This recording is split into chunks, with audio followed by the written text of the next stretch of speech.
कार्तिक के जाते ही नक्श ने फौरन उस बॉक्स को खोल दिया। उसके बीच में काले रंग की एक पिल थी जिसे वो तुरंत निगल गया कि तभी अचानक से उसे अपने पेट में एक तेज दर्द का एहसास हुआ। कुछ ही सेकंड्स में उसका पूरा शरीर कांपने लगा और देखते ही देखते नक्श बेहोश हो गया। कार्तिक की दी हुई दवा नक्श ने बिना सोचे समझे खा ली थी। घंटों बेहोश रहने के बाद जब उसे होश आया तो उसे सही से दिखाई नहीं दे रहा था। वो होश में आ ही रहा था कि तभी उसने वहां अनिका को अपने बेहद करीब पाया। अनिका के इतने पास होने से नक्श की बेचैनी बढ़ने लगी। इस बार मुझे एम्बैरस मत करना, कुछ अच्छा गिफ्ट लेकर आना। कैसा गिफ्ट अनिका? कल दादी का बर्थडे है नक्श, याद तो है ना? तो इस बार प्लीज कुछ ढंग का गिफ्ट लेकर आना। ये कहकर अनिका वहां से चली गई। पल भर के लिए ही सही, लेकिन अनिका को अपने इतने करीब पाकर नक्श खुश तो था, लेकिन उसे एक दुख भी साथ ही साथ सता रहा था। बर्थडे तो कल मेरा भी है, पर शायद वो किसी को याद नहीं।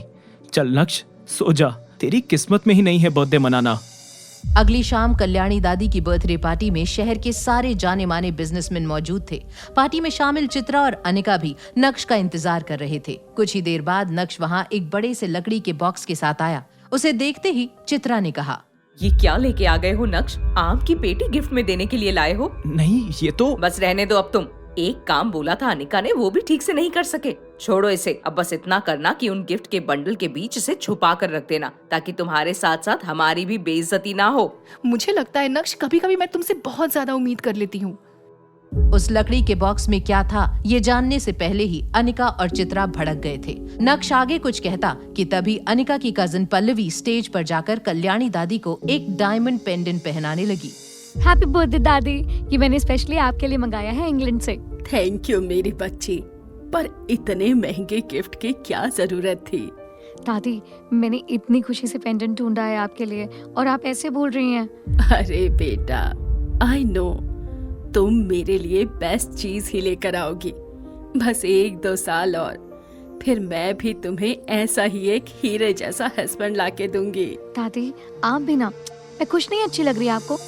नक्श ने अपनी सासू माँ के कहने के मुताबिक अपना गिफ्ट उन्हीं गिफ्ट के बीच में रखना सही समझा। वो वहाँ पहुँचा ही था कि तभी उसकी साली पल्लवी सामने आ गई। हाय जीजू। हाय पल्लवी। आपने मेरा गिफ्ट देखा, कैसा लगा आपको? हाँ देखा ना, ब्लू सफायर की replica. Excuse me, replica? Its original, वो भी 1.5 करोड़ का। राइट, फिर तो किसी ने आपको बेवकूफ बना दिया। पल्लवी जी, ब्लू सफायर मेरी तरह होते हैं। लाइट कैसी भी हो, रंग सिर्फ वही दिखेगा जो उसकी असलियत होगी, और फेक तुम्हारी फैमिली की तरह। रोशनी पड़ते ही उनके सारे रंग एक साथ बिखरने लगते हैं। डीलर को तो मैं छोड़ूंगी नहीं, पर तुम्हें ये सब कैसे पता? पता तो मुझे बहुत कुछ है, बस बेवजह किसी को ज्ञान नहीं देता। नक्श की बात सुनकर पल्लवी को यकीन नहीं हो रहा था कि उसे ठग लिया गया था, और नक्श की आंखों में भी उसके लिए सिंपैथी थी। तभी स्टेज पर खड़ी कल्याणी से मिलने विहान गया। उसके हाथों में एक फ्लावर बुके और एक गिफ्ट था। हैप्पी बर्थडे दादी। थैंक यू सो मच बेटा। गिफ्ट तो दिया, पर ये फ्लावर्स, ये किसके लिए है? अरे भाई, ये सबको पता है कि ये गुलदस्ता किसके लिए है। नहीं अंकल, जैसा आप सोच रहे हैं वैसा कुछ नहीं है। झूठ बोलने की जरूरत नहीं है विहान, यहाँ सबको मालूम है कि तुम ये फूलों का गुलदस्ता अनिका के लिए लाए हो, तो जाकर अनिका को दे क्यों नहीं देते? अनिका की शादी भले ही नक्श से हुई थी, लेकिन जावेरी खानदान में कोई भी उसे पसंद नहीं करता था, और अनिका को विहान पसंद था। इसीलिए सब मन ही मन ये सोचते थे कि एक दिन अनिका की शादी विहान से हो जाएगी। तभी मैम्बो अंकल के फोर्स करने पर विहान अनिका के पास जाकर घुटनों पर बैठ गया।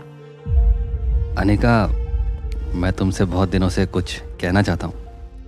मुझे नहीं लगता कि इससे अच्छा कोई और टाइम हो सकता है। प्यार में लोग पागल होते हैं, लेकिन इतना ज्यादा कि दूसरों की वाइफ से प्यार करने लगे, ऐसा बहुत कम होता है। विहान का ये तमाशा देखकर नक्श का गुस्सा 7वें आसमान पर पहुंच गया था। विहान आगे कुछ कहता उससे पहले ही नक्श ने उसका कॉलर पकड़कर उसे एक थप्पड़ मारा। तेरी हिम्मत कैसे हुई मेरी बीवी को प्रपोज करने की? आज मैं तुझे नहीं छोड़ूंगा। नक्श, प्लीज यहाँ तमाशा मत करो, छोड़ो उसे। हाथ किस पे उठाया तूने? अपनी औकात भूल गया क्या? पूछ अपनी बीवी से, तुझसे प्यार करती भी है क्या? वो मुझसे प्यार करती है या नहीं, उससे फर्क नहीं पड़ता। मैं उससे बहुत प्यार करता हूँ। नक्श, हाथ जोड़ रही हूँ, प्लीज प्लीज मेरे लिए छोड़ दो विहान को।